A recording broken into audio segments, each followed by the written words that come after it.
Sorry, Lexi. Lexi, you gotta pray, baby. Come on. Come on, pray. Lexi, pray. I know. You gonna pray? Yeah. Good girl. She prayed. Good girl. Today we had a soul winning marathon in Lake Charles, two churches. First Baptist Church of Iota and Bishop Baptist Church of Lake Charles, Louisiana. And we both went out, both churches went out, grabbed a few soul winners from each church, silent partners and soul winners.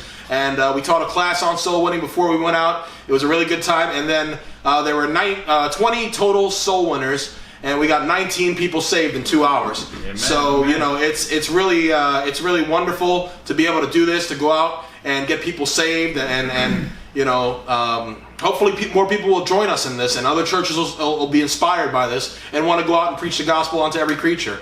You know. Actually, I had gone out soul winning. Me and my partner Jason Nasworth from Friendship Baptist Church. And the area that we were soul winning in was like, well, at least the section we were soul winning in was not really receptive. And we were just going from door to door, and, you know, just people weren't getting it. And, you know, about halfway through, we just prayed and we said, Lord, just give us one soul.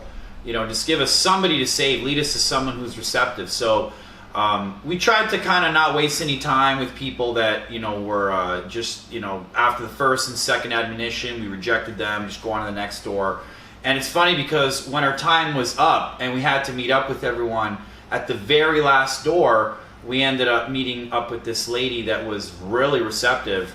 And Jason Montalvo here came with the van to come pick us up because we were running a bit behind. But she ended up getting saved. So that was amazing. You know, God answers prayer. So even if you're out soul winning and it doesn't look like things are going, you know, the way you'd like, and, you know, people aren't that receptive, you know, you can just pray to God, and, you know, God does answer prayers, and He sees your heart, that you're eager and you want to just do His work, and, you know, He'll lead you to that receptive person. Even if you get one person saved, I mean, it makes the whole day worth it.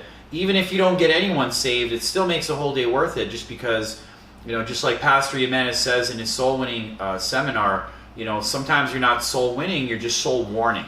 Right? So you're still doing God's work. You're still, you know, going out there planting seeds. So, I mean, we had a great time, and definitely would encourage anyone else to come out to these events.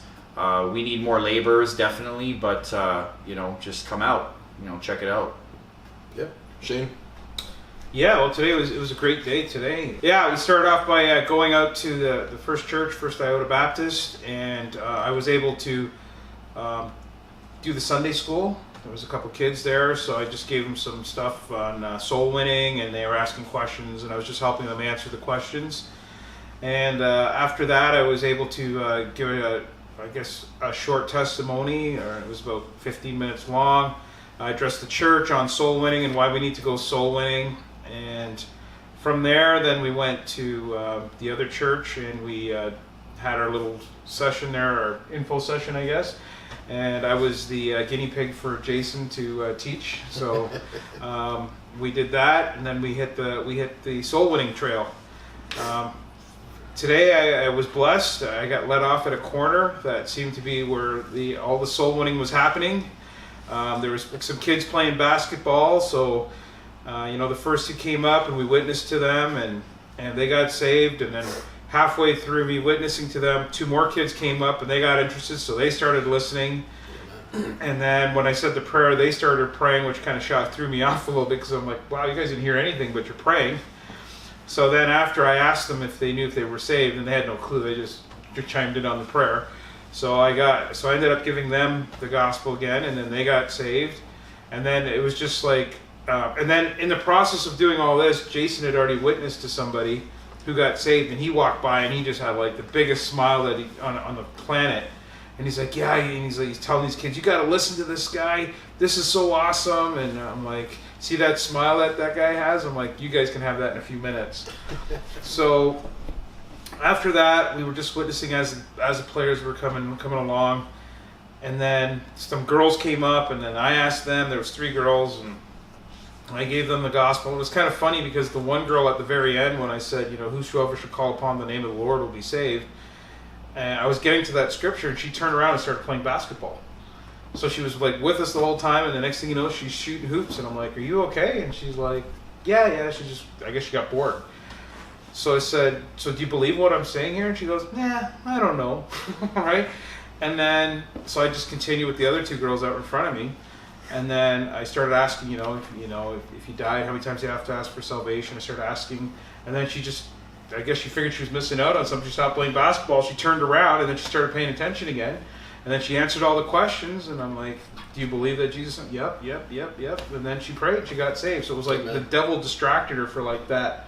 When it came time to call, it was like he distracted her to take her mind off things, but she was able to rein it back in.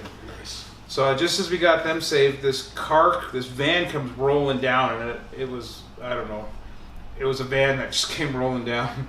All the girls were like, oh, he's here, and they all ran away. And I was like, well, what's going on there, right? And then there was this group of people around the van, and I was like, should I go there or shouldn't I? And I'm like, well, something's telling me I shouldn't go, so I guess I better go. So I walked over there, and I went up to the driver, started talking to him, and I said, if he died and went to heaven, he's like, nope, you got to do the works. I'm like, okay, here we go, right? So gave him the gospel. While I'm giving this guy the gospel, I swear there was a drug deal going on in the seat beside me, because they were talking about drugs. I couldn't hear exactly what was going on, but they're talking about drugs. They got heated because somebody ripped somebody else off, and I don't know what you're doing, and they're yelling and screaming, and this guy is listening to the testimony, like I'm witnessing to him, and it was hard at times because they were so loud, but he stuck it through, and I kept going, and the guy ended up getting saved. Amen. So that was pretty cool. And then, like I said, we walked out. There's some more kids come walking down the street. 3 more. We got them saved, and I think there was 2 more at the end. It was a total of 11 people. I didn't even knock a door. I didn't get off that corner by the basketball net. So Amen. It was a great day. And then there was a girl at the church from this morning. After I'd given my sermon, Stephen brought her up to me and said, I totally missed the cue. He goes, yeah, just tell her what we do. And I'm like, okay, yeah, we go soul winning all over the place. You come to soul winning. And he's like, no, tell her what we do. And I'm looking at him like, what do you mean, what do we do? Because I assumed she was saved, right? And he's like, tell her what we do, right? And I'm like, oh, okay, hang on a sec. So I pulled up my Bible. I ended up giving her the gospel. Nice. And I wasn't sure if she was paying attention at first, but then when I really looked into her eyes, I could see her tearing up. So she was getting it on a deeper level. And then she got saved as well. So, that was good. So that was basically my testimonial for the day. Nice. Yeah. Anna had told me that she went to Immaculate Conception, and that was the cue. I figured that after, yeah. And so, and I was trying to get everything organized for the soul winning. I turned out to be the designated driver for the church bus. I had to drop people off and shuttle people back and forth. And so I got to a point where they had a couple of guys, young guys, that wanted to go out by themselves, and their mom was worried about being...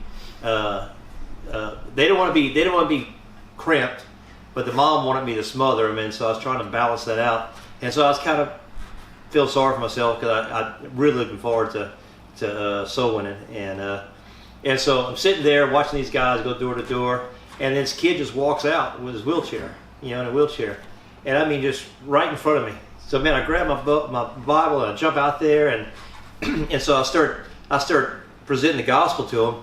And so this car pulls up with all these loud women and a rough bunch, and so I was like, oh, they're gonna shut me down, and so I said, hey, you mind if I keep sharing the Bible with them? Oh, I don't care. That's not my kid. Yeah. So it looked like these 5 women are all laughing and being loud, and they just all run inside the back real quick before I corner them, and so I ended up leading the guy to the Lord, and the rest of the day, and that was the first guy I talked to.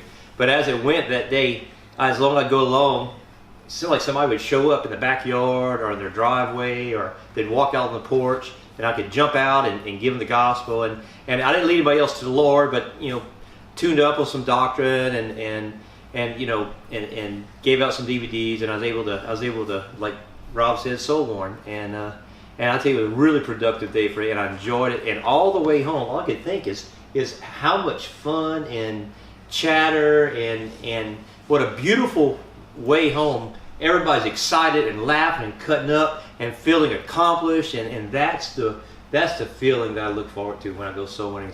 Is the way home is just it's a how happy are the feet. The fellowship. Amen. Amen. That's right. Amen. That's right.